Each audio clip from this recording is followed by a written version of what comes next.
Jenna cornered Sienna in the supply closet on Thursday afternoon. "Okay, I've kept my mouth shut for 2 weeks, but this is getting weird." She blocked the door, arms crossed. "You're jumpy, you're exhausted, and yesterday I saw you check over your shoulder 6 times walking to your car. What's going on?" "Nothing, I'm just—" "Don't lie to me." Jenna's voice softened. "I've known you for 3 years. You don't get spooked. You're the person who stays calm when someone's bleeding out. So either tell me what's happening, or I'm reporting this to HR." Sienna's hands stilled on the gauze she'd been organising. "It's complicated." "Is someone threatening you?" "Yes." "No." "Sienna."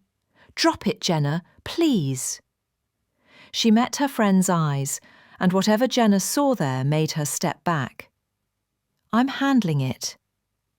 "Are you, though? Because from where I'm standing, you look like someone who's drowning." "You have no idea," Sienna thought.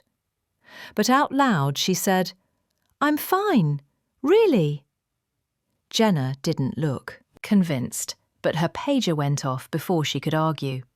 She left with one final worried glance, and Sienna sagged against the shelves, exhausted. The truth was, she wasn't fine. The weekly dinners with Valentina had become a strange, tense ritual, part interrogation, part negotiation, part something she didn't have words for. Valentina asked invasive questions. Sienna gave hostile answers. They circled each other like boxers waiting for an opening. And all the while, the black Mercedes followed her everywhere. Her shift ended at 11 p.m. The parking garage was mostly empty, fluorescent lights buzzing overhead, casting everything in sickly yellow. Sienna's car was on the 3rd level, and she walked quickly, keys already in hand, instincts screaming that something was wrong. The van appeared from behind a concrete pillar. No headlights, engine silent, just sudden presence and the screech of brakes as it cut off her path. Sienna spun to run, but 2 men were already behind her. Ski, masks, gloves, moving with professional efficiency. One grabbed her arm. She screamed and swung her bag at his face, but he caught it, twisted, and pain shot through her shoulder. "Don't make this hard," he growled. She kicked at his knee. Connected. He grunted, and his grip loosened enough for her to wrench free and stumble backward, straight into the second man's arms. "Got her," he said, and something sharp pricked her neck. Tranquilizer. Her vision blurred at the edges. Her legs went liquid. Then gunfire erupted. The man holding her jerked and dropped, blood spraying hot across Sienna's face. She hit the ground hard, ears ringing, and through the haze she saw them. 3 men in dark suits, moving like choreographed violence, guns raised. Valentina's men. They moved with brutal efficiency. 2 shots sent a mass. The masked man who'd grabbed her first went down gurgling. Another tried to run and made it 5 feet before a bullet found his spine. The van's driver gunned the engine. Tires squealed. One of Valentina's men fired through the windshield. Once, twice, and the van swerved hard into a concrete pillar. Metal shrieked. The horn blared and kept blaring. Sienna tried to stand, but whatever they'd injected was pulling her down, and the world kept tilting sideways. Hands caught her, gentle hands, surprisingly, and someone said, "Don't move, boss is coming." Boss. Black heels clicked across concrete, sharp and purposeful. Sienna's vision swam, but she knew that silhouette. Knew the way Valentina moved like violence in a tailored suit. "Report," Valentina said, voice cold enough to freeze blood. 3 hostiles neutralized, 1 still breathing in the van. She's been drugged, looks like a tranquilizer. "Get her to the car, now." "Wait!" Sienna tried to protest, but her tongue was thick and her limbs wouldn't cooperate. Strong arms lifted her like she weighed nothing, carrying her toward the black Mercedes that had materialized from nowhere. Valentina walked to the van. Through the cracked windshield, the driver was slumped over the wheel, bleeding from somewhere head wounds shouldn't bleed from. But his chest was still moving. Valentina yanked open the door, grabbed him by the hair, and dragged him halfway out. He groaned, tried to fight, but she pressed her gun to his temple. "Who sent you?" "Fuck you." Wrong answer. She didn't shoot. Instead, she grabbed his broken arm and twisted. He screamed. "Who sent you?" "Castellano." The name came out in a sob. "Castellano's crew said you had a new weakness. Doctor, leverage." "Not anymore," Valentina said softly. The gun fired once. The echo reverberated through the parking garage like a church bell tolling. Sienna's vision was fading, but she saw Valentina walk back, saw her crouch down until they were eye level. Blood spattered her white shirt. Her expression was carved from ice. "Listen carefully," Valentina said. "You're going to pass out in approximately 40 seconds. When you wake up, you'll be safe. Do you understand?" Sienna's mouth wouldn't form words. "They thought you were leverage." Valentina's hand brushed hair from Sienna's face, an oddly tender gesture that didn't match the violence still echoing in the air. "They thought hurting you would hurt me. They were wrong, but now everyone knows you're protected." "You killed them?" "Yes. No hesitation, no regret. And I'll kill anyone else who tries. You're mine, Sienna. That means untouchable. That means sacred." Her thumb traced Sienna's cheekbone. "That means if someone puts their hands on you, I burn their entire operation to the ground." The drug pulled Sienna under, like drowning in slow motion. The last thing she saw was Valentina's face, beautiful and terrible and absolutely certain. The last thing she heard was Valentina's voice, soft as a blade. "Welcome to the Underworld, Karina. There's no going back now."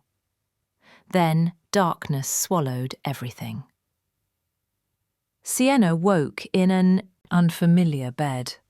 Silk sheets, dim lighting, the smell of expensive detergent and something else, antiseptic. Medical equipment beeped softly nearby. Her shoulder ached, her neck throbbed where the needle had gone in. She sat up too fast and immediately regretted it. Nausea rolled through her, and she barely made it to the attached bathroom before her stomach emptied. When she stumbled back out, Valentina was sitting in a chair by the window. Still in the blood-spattered shirt, still perfectly composed, like she'd just come from a business meeting instead of a massacre. "You're awake," Valentina said. "Good. The tranquilizer was low grade. You'll feel like shit for a few hours, but no permanent damage." Sienna stared at her. "You killed them?" "Yes. All of them." That was the point. Valentina stood, crossed to a side table, poured water from a crystal pitcher. She handed Sienna the glass. "Drink." Sienna's hands shook as she took it. "Where am I?" "My home." The penthouse wasn't secure enough. Valentina gestured around the room, smaller than the penthouse, but still obscenely luxurious. "This is my private residence. No one knows about it except my inner circle. You're safe here." "Safe?" Sienna laughed, but it came out broken. "I was almost kidnapped. You executed someone in front of me. This is the opposite of safe." "You're alive," Valentina said flatly. "That's the only definition of safe that matters now." "Now?" Valentina's expression didn't change. "You're a target, Sienna. My enemies know I'm protecting you. They'll use that against me, or try to. So either you accept my protection fully or what? Or you die?" Valentina said it like she was discussing the weather. "Those are your options. Choose." Sienna's throat tightened. "That's not a choice." "No," Valentina agreed, "but it's reality." She walked to the door, paused with her hand on the handle. "Rest. We have a lot to discuss when you're clear-headed." Her eyes found Sienna's in the dim light. "And Sienna, next Tuesday's dinner is cancelled. From now on, you stay here until the Castellanos are dealt with." "How long will that take?" Valentina's smile was sharp as broken glass. "However long it takes me to kill all of them." The door closed with a soft click, and Sienna was alone. She looked down at her hands, still shaking, still stained with someone else's blood, and realised with horrible clarity that Jenna had been right. She was drowning, and Valentina Greco was the only thing keeping her head above water. Sienna spent 3 days in Valentina's private residence before she was allowed to leave. 3 days of pacing expensive rooms like a caged animal. 3 days of armed guards outside her door who brought meals she couldn't eat and spoke in clipped Italian she couldn't understand. 3 days of waking from nightmares where masked men dragged her into vans that never stopped driving. On the 4th day, Valentina appeared in her doorway wearing a charcoal suit that probably cost more than Sienna's entire wardrobe. "Get dressed," she said. "You're coming with me." Sienna looked up from the book she'd been pretending to read. "Where?" "Business meeting." "Then why do you need me?" Valentina's smile was thin. "Because the people I'm meeting are skittish. They'll behave better if they think I brought someone softer, more human." She tilted her head.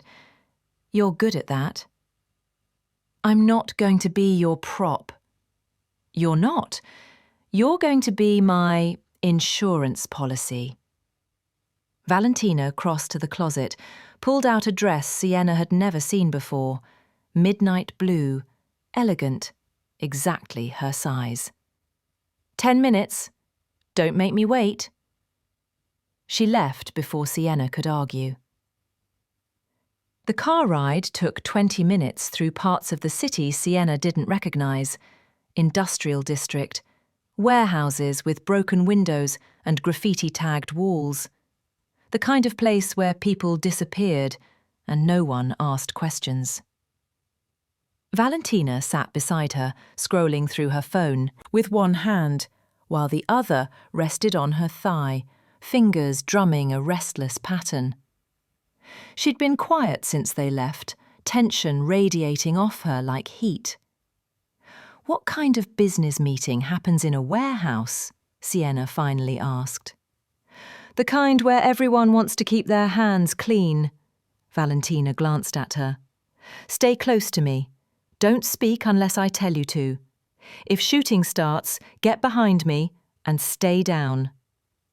If shooting... Sienna's stomach dropped. You said this was a meeting. It is, but people lie, Sienna, especially when they're desperate.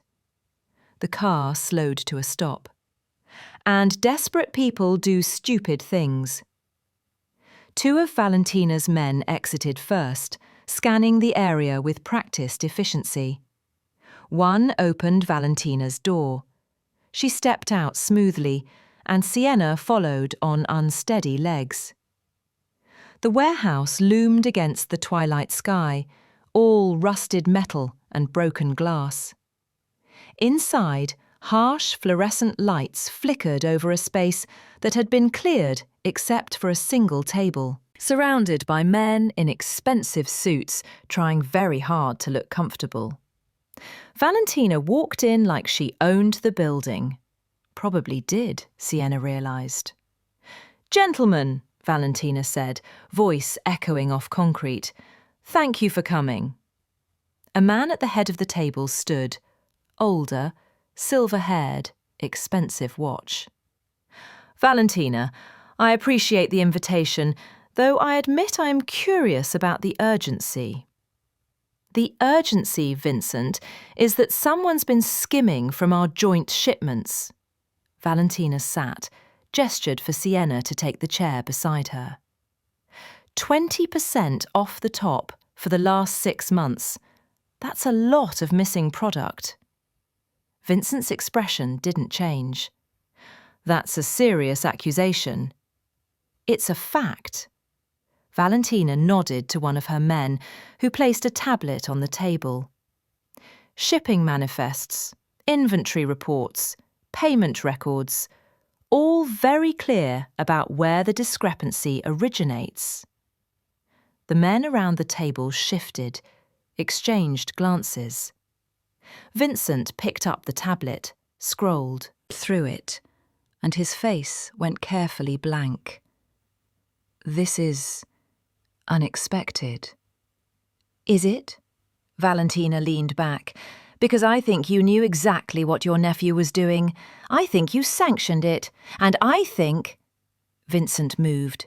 The gun appeared from under the table, rising toward Valentina's chest, but she was already moving. Her hand shot out, grabbed his wrist, twisted hard enough that bone cracked. The gun clattered to the concrete. Vincent's men stood, reaching for weapons, but Valentina's men were faster. 3 guns trained on 3 heads. Mexican standoff in a heartbeat. Sit down. Valentina's voice could have frozen hell. She still held Vincent's broken wrist, forcing him back into his chair. All of you. They sat. Valentina released Vincent and picked up his gun, examined it like it was mildly interesting. You really thought you could kill me in my own warehouse? That's ambitious, Vincent. Stupid, but ambitious. You can't prove. I don't need to prove anything. I'm not a... Court. She set the gun on the table between them. Your nephew stole from me. You covered for him. That makes you complicit. That makes you a liability. Vincent's face had gone grey. Valentina, please, we can negotiate. You just tried to shoot me. Negotiation's off the table. She glanced at her men. Where's the nephew? Ran when he heard we were meeting. We're tracking him. Good. When you find him, make it public. I want the Castellanos to see what happens when people steal from me. Valentina turned back to Vincent. As for you... Vincent lunged, not for the gun, for Valentina herself, desperate and stupid, and Valentina moved like liquid violence. She sidestepped, drove her elbow into his throat, and when he stumbled back, gasping, she grabbed his head and slammed it into the table edge. Once. Twice. The third time, something crunched. Vincent slid to the floor, not dead, but close, blood pooling from his shattered nose and split scalp. Valentina straightened her jacket, not even breathing hard. Then she turned to Vincent's men, who'd gone statue still. "You have a choice. Work for me or die with him." She paused. "Decide quickly. I have dinner plans." They decided quickly. Valentina watched them swear allegiance with the same bored expression someone might use watching paint dry. When it was done, when Vincent had been dragged away and the warehouse cleared, she finally looked at Sienna, who was pressed against the wall, heart hammering, trying very hard not to vomit. "You did well," Valentina said. "Didn't scream, didn't run. I'm impressed." "You almost died." "But I didn't." Valentina walked closer, and Sienna saw it. Blood on her knuckles, a dark stain spreading across her shoulder. "Though I did get clipped." "You're shot." Sienna pushed off the wall, nurse instincts overriding terror. "Let me see." "In the car." Valentina was already moving toward the exit. "We need to leave before someone calls the police." The car's leather seats were going to be ruined. Sienna worked by the dome light, hands steady despite everything, cutting away Valentina's jacket and shirt to expose the wound. Graze, not deep, but bleeding freely. She pulled supplies from the medical kit Valentina's driver handed her: antiseptic, gauze, surgical tape. "This is going to hurt," Sienna warned. "Everything hurts." Valentina didn't even flinch when Sienna cleaned the wound. Just watched her work, with unsettling intensity, dark eyes tracking every movement. "You're good at this." "I'm a nurse. It's literally my job."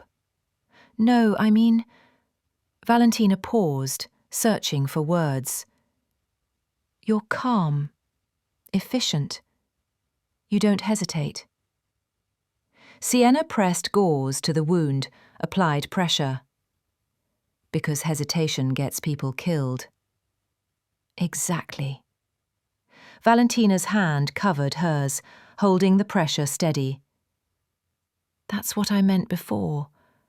You don't flinch. Not when Vincent pulled the gun. Not when I broke his face. Not now." Her thumb brushed Sienna's wrist.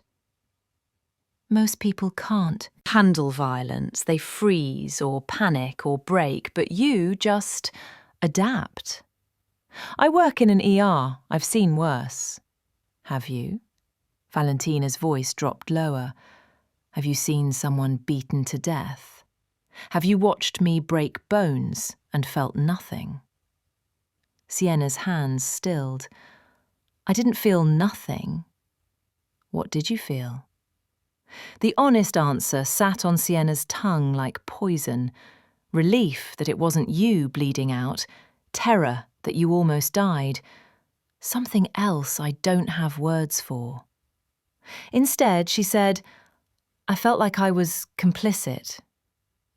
Valentina's expression shifted, surprise maybe, or satisfaction. "Good, because you are." "I didn't ask for this. No one ever does." Valentina released her hand. "But you're here anyway. You watched me negotiate. You watched me defend myself. You treated my wound." She tilted her head. "You're not an innocent bystander anymore, Sienna. You're part of this." "I'm a hostage." "You're protected. There's a difference." "Is there?" Sienna finished bandaging the wound, hands shaking now that adrenaline was fading. "Because from where I'm sitting, it looks the same." Valentina caught her wrist before she could pull away. "Look at me." Sienna did. And in the dim car interior, with blood on both their hands and the city lights streaking past, Valentina looked almost human, almost vulnerable. "I didn't choose this either," Valentina said quietly. "This life, this violence. I inherited it. And every day I wake up and decide if I'm going to drown in it or make it mean something." Her grip tightened. "You make it mean something." "How?" "By being exactly what you are. By saving lives while I take them. By reminding me that mercy isn't always weakness." Valentina's thumb pressed against Sienna's racing pulse. "You balance the equation, Karina, and I need that more than you know." Sienna's throat was too tight to speak. The car pulled to a stop outside Valentina's residence. The driver opened the door, and Valentina released her, stepping out with fluid grace despite the fresh bandage. But she paused, looked back. "Thank you," she said, "for the wound care, and for not running when you had the chance." "I didn't have a chance," Sienna replied. Valentina's smile was sad and sharp all at once. "Yes, you did. You just didn't take it." She walked inside, leaving Sienna alone in the car, with blood under her fingernails and the terrible knowledge that Valentina was right. She'd had a dozen chances to run, to scream, to refuse, but she'd stayed. She'd helped. She'd treated the wound of a woman who'd just beaten someone half to death. And the worst part? She'd do it again. Sienna found the file by accident. She'd been looking for aspirin in Valentina's home office. The guards had finally stopped following her room to room, and the headache from 3 sleepless nights was making her skull feel like it was splitting, when she knocked over a stack of folders on the desk. Papers scattered across the marble floor. She knelt to gather them, muttering apologies to no one. And that's when she saw the photograph. Dr. Marcus Webb. Staff ID from St. Augustine's Hospital, dated 2 years ago. Her mother's oncologist. Sienna's hands went numb. She sat back on her heels, staring at the familiar face, older than she remembered, greyer, but unmistakably him. The doctor who'd managed her mother's treatment during the worst months. The doctor who'd left abruptly, transferred to another hospital network, and wouldn't take her calls when she'd tried to follow up. The man Valentina had executed in the alley. The folder was thick. Sienna's fingers shook as she opened it. Incident reports, pharmacy records, patient death certificates. All cross-referenced with dates and shipment manifests she didn't understand but could guess at. Diversion of controlled substances, fentanyl, morphine, OxyContin. A handwritten note in sharp, elegant script, Valentina's handwriting. Webb was stealing for the Castellanos. Started small, got greedy. When we cut supply, they started cutting product to compensate. 12 overdoses in 3 weeks, 4 deaths. Webb's negligence, Castellano's execution, my jurisdiction. Beneath it, a list of names. Patients. 3 of them from St. Augustine's oncology ward. One of them was a name Sienna recognised. David Chen, Maya's grandfather. Dead from complications during treatment. Complications that the family had never understood, that the hospital had quietly settled out of court. Sienna's vision blurred. The door opened behind her. "You weren't supposed to find that yet?" Valentina's voice was calm, unsurprised, like she'd been expecting this. Sienna didn't turn around. "You knew. You knew he was my mother's doctor." "Yes." And you killed him anyway? Yes. Valentina crossed the room, her footsteps soft against marble. I killed him because he got 4 people killed. Because he was stealing drugs that my family controls and selling them to people who don't care about quality control. Because he made a choice, and choices have consequences. My mother, Sienna's voice cracked. He was treating my mother. What if he'd... He didn't. Valentina crouched beside her, picked up one of the scattered papers. I checked. Your mother's medications were legitimate. Her treatment plan was sound. Webb compartmentalized.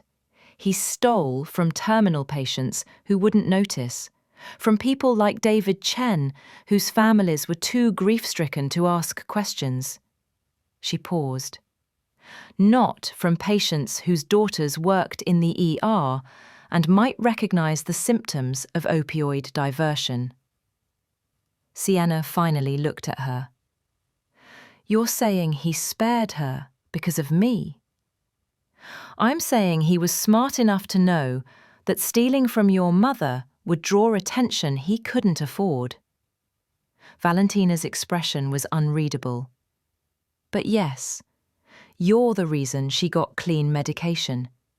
Your proximity to the hospital made her off limits. That doesn't make it better. I didn't say it did.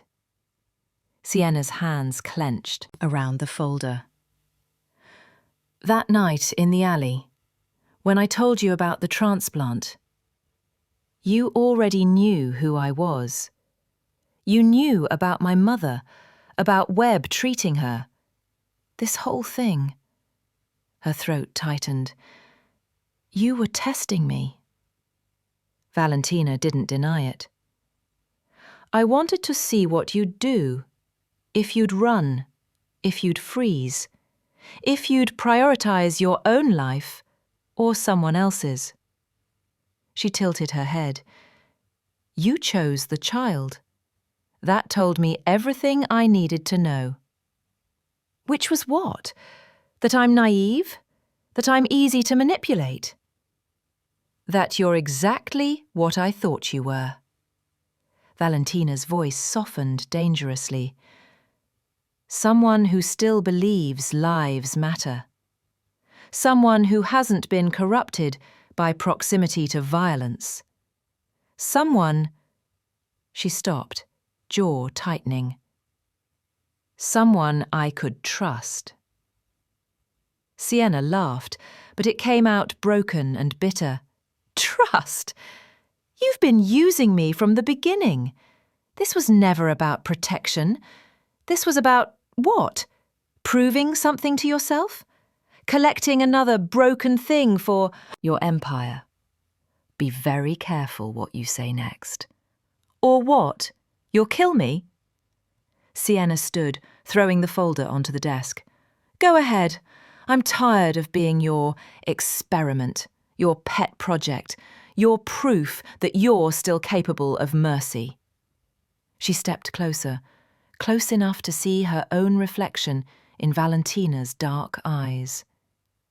You let me live because it made you feel better about being a monster. That's all this is. That's all I am to you. Silence. Valentina stood slowly, deliberately, and the air between them felt like it might shatter. You want the truth? Valentina's voice was soft as a blade. Fine. I let you live because you reminded me what it's like to choose mercy. Because in that alley, when you looked at me and demanded I let you save that child, you didn't see a crime boss or a killer. You saw someone who could still make the right choice. She took a step forward. And I wanted to know if I was still capable of it. If mercy was something I could afford. If letting you live would make me weak or prove I was still human. And it did both. Valentina's hand rose, cupped Sienna's jaw with surprising gentleness. You made me weak, Sienna. You made me care about someone who knows too much, who's seen too much, who should have been eliminated the moment she witnessed that execution. You made me compromise my own rules. You made me... She stopped, something raw flickering across her face. You made me remember what it's like to want something more than power. Sienna's heart hammered against her ribs. What do you want? I don't know. Valentina's thumb brushed her cheekbone, and her voice dropped to barely a whisper. That's the problem. For 10 years I've known exactly what I want. Territory, control, respect, fear. But you... She shook her head. You're the first thing I've wanted that I can't take by force, that I can't buy or threaten or manipulate into compliance. You've done all three. And you're still defiant, still angry, still looking at me like I'm human enough to disappoint you.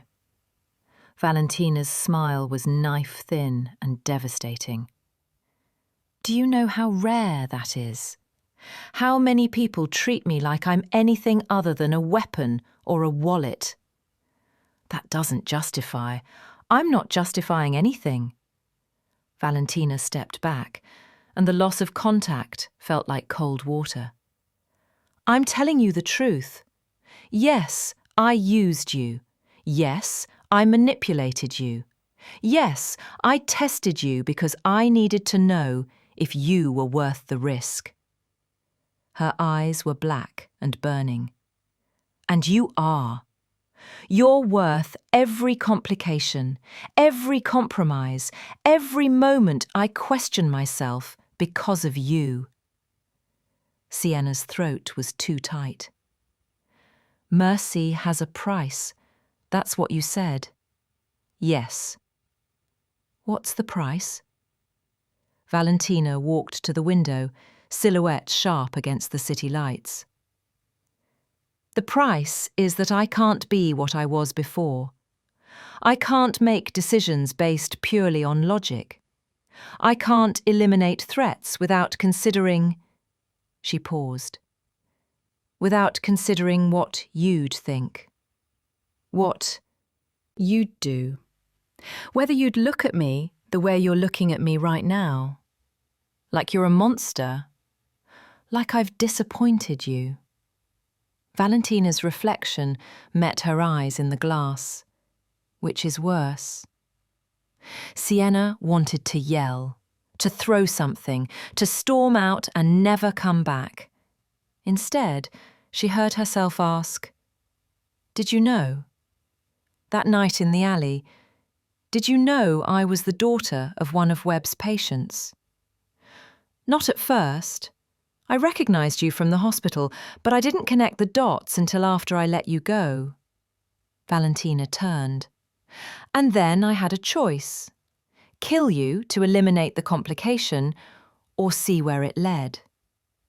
Why didn't you kill me? Because you looked at a dying man, and your first thought was a dying child. Because you demanded mercy from someone who hadn't shown it in years. Because... Valentina's voice fractured. Because you made me want to be someone worth your honesty, your defiance, your goddamn impossible standards. The silence stretched like broken glass. Sienna's hands were shaking. I don't know what you want me to say. I don't want you to say anything. Valentina crossed to the desk, gathered the scattered papers with methodical precision. I want you to understand. Webb got people killed. The Castellanos got people killed. I stopped them. That's not justification, it's fact. And yes, I used you. Yes, I tested you. Yes, I've been selfish and manipulative and everything you think I am. She held out the folder. But I've also protected you, paid your debts, kept your mother safe, killed people who tried to hurt you. Her eyes were dark and steady. So you tell me, Sienna, am I the monster you think I am? Or am I something more complicated than that? Sienna took the folder with numb fingers. Inside were records she didn't want to see, evidence of crimes she'd helped cover by staying silent. Proof that she'd become exactly what Valentina had made her, complicit. I hate you, Sienna whispered. I know.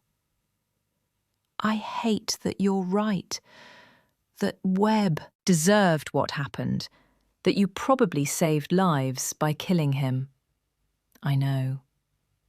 I hate that I'm standing here having this conversation instead of running, that I'm listening to you justify murder, and part of me understands. Sienna's voice cracked. I hate what you've made me. Valentina's expression didn't change. What have I made you? Someone who thinks murder can be mercy. Someone who treats gunshot wounds in the back of cars and doesn't call the police. Someone who... She stopped, chest heaving. Someone who doesn't know the difference between protection and possession anymore. Is there a difference? There should be. Should be, Valentina echoed softly. But isn't. Welcome to my world, Karina, where mercy has a price, and the price is always too high, and you pay it anyway, because the alternative is worse. She walked to the door, paused with her hand on the frame. You're free to leave. You've always been free to leave. Valentina didn't turn around. But we both know you won't. Because you're not here because I'm forcing you. You're here because you want to understand. You want to know if someone like me can be saved, if proximity to violence makes you complicit or just human. And can you be saved? Valentina's laugh was soft and broken. I don't know. But you're the first person in 10 years who's made me want to find out. She left, and Sienna was alone with the file and the terrible truth. Valentina was right. She wasn't staying because she was forced.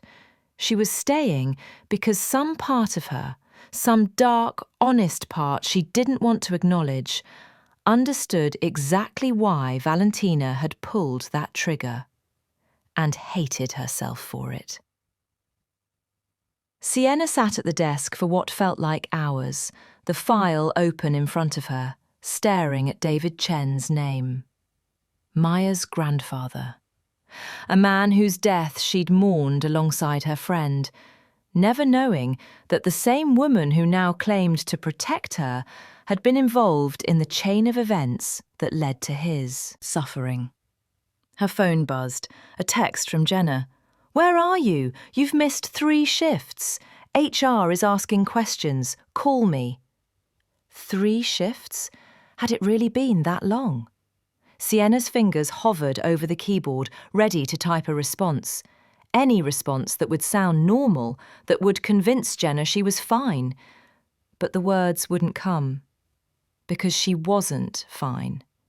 Because she didn't know how to explain that she was living in the home of a crime boss who'd saved her life and ruined it in the same breath. Because explaining meant admitting the truth, that she was complicit now, that she'd crossed a line she couldn't uncross. The door opened again. Valentina's assistant, a stern woman named Sophia, who looked like she could kill someone with a pen, stepped inside. Ms. Greco requests your presence downstairs, Sophia said, her accent thick and unreadable. There's been a development. Sienna's stomach dropped. What kind of development? Sophia's expression didn't change. The kind that requires your medical expertise immediately. She turned and walked out, clearly expecting Sienna to follow. Sienna's hands were still shaking as she stood, still stained with blood from the warehouse, Valentina's blood, Vincent's blood, the blood of men whose names she didn't know. You're complicit, Valentina's voice echoed in her head. You're part of this. And as Sienna followed Sophia down the hallway toward whatever fresh nightmare waited below, she realized with horrible clarity that Valentina hadn't been threatening her. She'd been warning her. The elevator descended 3 floors, then 4, then 5, deeper into the building than Sienna had ever been. Deeper than any residential building should go. When the doors opened, the smell hit her first, antiseptic and copper, the unmistakable scent of a medical facility mixed with something darker. Blood. Fresh blood. The room beyond was larger than it should be, a fully equipped surgical suite hidden beneath Valentina's, residence complete with monitoring equipment, pharmaceutical storage, and a surgical table where Sienna's breath caught. A man lay strapped to the table, unconscious or nearly so, his torso covered in makeshift bandages that were already soaking through. Young, maybe mid-20s. Multiple gunshot wounds, bleeding out fast. Valentina stood beside the table, still in her blood-stained clothes from earlier, expression carved from ice. He has information I need, Valentina said without preamble. But he'll be dead in 20 minutes if you don't stabilize him. Her eyes met Sienna's, dark and absolutely certain. So here's your choice, Karina. You can save him and prove that mercy still matters in this world. Or you can walk away and let him die and prove that you were right, that I've made you into something you hate. Sienna's medical training warred with everything else inside her. First, do no harm. The Hippocratic Oath was supposed to be absolute, but this wasn't a hospital. This was Valentina's world, where mercy had a price and every choice came with blood on your hands. Why me? Sienna's voice was barely a whisper. You must have other doctors, people who work for you, people who won't hesitate. Because I need to know. Valentina stepped closer, and in the harsh surgical lighting, she looked almost vulnerable, almost human. I need to know if you meant what you said that night in the alley. If your fight for a life, even when you know that life belongs to someone who tried to kill me. Sienna's eyes snapped to the man on the table. He's Castellano's nephew, the one who ordered the hit on you in the parking garage. Valentina's voice was soft as a blade. The one who would have sold you to his uncle, piece by piece, if my men hadn't stopped him. The room tilted. This was the man who'd tried to kidnap her, who'd hired those masked men, who'd put a tranquilizer in her neck and would have done so much worse. And Valentina wanted her to save him. This is insane, Sienna breathed. This is a test. Valentina's hand found her shoulder, grip firm but not painful. You said mercy should mean something. You said there should be a difference between protection and possession. You said I've made you complicit. Her thumb pressed against Sienna's pulse point, feeling her racing heart. So prove it. Prove that you're still the woman who demanded I spare a stranger's life. Prove that mercy isn't conditional. Prove... She stopped, swallowed. Started again, voice rougher. Prove that I haven't destroyed you. Sienna looked at the dying man, at Valentina, at her own hands, still trembling, still capable of saving or letting die. First, do no harm. But harm had already been done. By him. By Valentina. By her own silence and complicity and the terrible choices that had led her here. The machines beeped, his blood pressure dropping. 60 seconds until it would be too late to matter. Sienna closed her eyes, opened them, made her choice. 2. Be continued. What will Sienna choose? Can mercy exist in Valentina's world, or has she already crossed a line she can't uncross? And what happens when the Castellanos discover their nephew is in Valentina's hands? Part 3 coming soon. You won't want to miss what happens next. Hit that subscribe button.